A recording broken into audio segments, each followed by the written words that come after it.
Welcome back, my fellow Dragon Slayers. My name's Cray with Cray Entertainment, and today we're going to be going over a video on how to make gold in World of Warcraft with the new expansion Legion. Now, the methods used in this video primarily focus on herbalism and mining.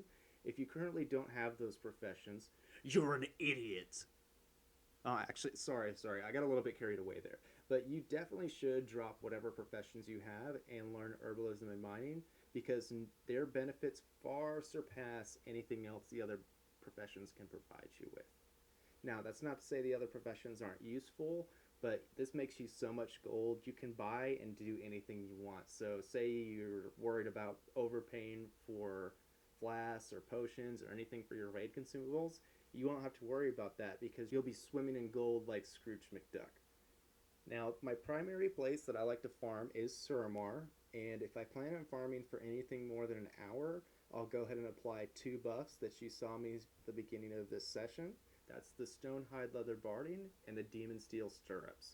Now, the Barding prevents you from being dazed, and the Demon Hide Steel Stirrups allow you to interact with the environment, or anything for that matter, without being dismounted. Both these make farming very efficient and can get close to double your gains because you're not having to waste time interacting with mobs, dismounting, remounting, etc. So they can be very useful, but they do cost quite a bit, so I'd only recommend using them if you plan on farming, like I said, for an hour or more. If you're not planning on farming for an hour and you're just going to log on for a quick session, 20-30 minutes, it's still worthwhile to farm because of how much gold you can make. But I just wouldn't recommend using them because the stirrups run anywhere from 1,000 to 2,000 gold, and the bardings are about 400 to 500. Now, if you're not going to farm using those buffs, I recommend getting a Goblin Mech Mount. That allows you to at least interact with herbs without being dismounted. But if you're going to have to farm different mining nodes or clear some mobs out to get something, you will have to dismount and then remount later. When I farm in Suramar, there is a path I use, but it's not necessarily a set route.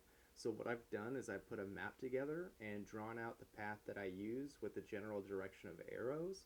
But once again, you do not need to stick to this. I would still stay in the general area, but you can go in any direction as you want.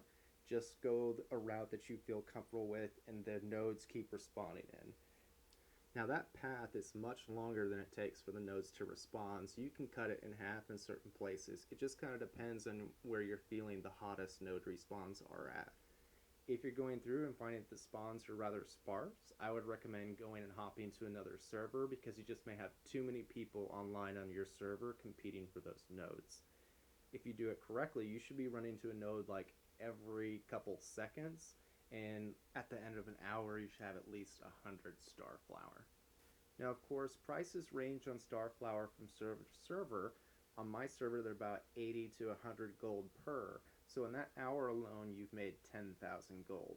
This doesn't include the different ore you've farmed, the ancient mana crystals that you've run into that you can sell, the assorted greens from killing monsters, etc. You kind of get it that there's multiple streams of income that you're making while just doing these simple farming runs. Now, of course, I don't make 100 Starflower every hour, every time, but that is about the average that I get to. There are some really good runs that I get where I'll make anywhere from 150 to even 200 Starflower an hour. There are just a number of different ways you have to maximize the amount you get, such as farming during off-peak times or server hopping quickly when you notice that there are so many people competing for the same nodes.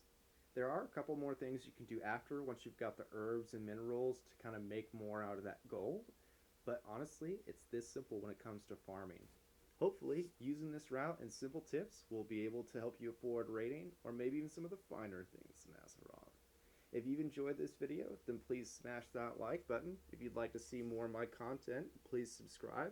This has been Cray, wondering... Are you not entertained? Are you not entertained? No, but seriously, did you enjoy the video, and what are some of your own farming methods? Let me know down in the comments section below. Generic YouTube sign off. Later.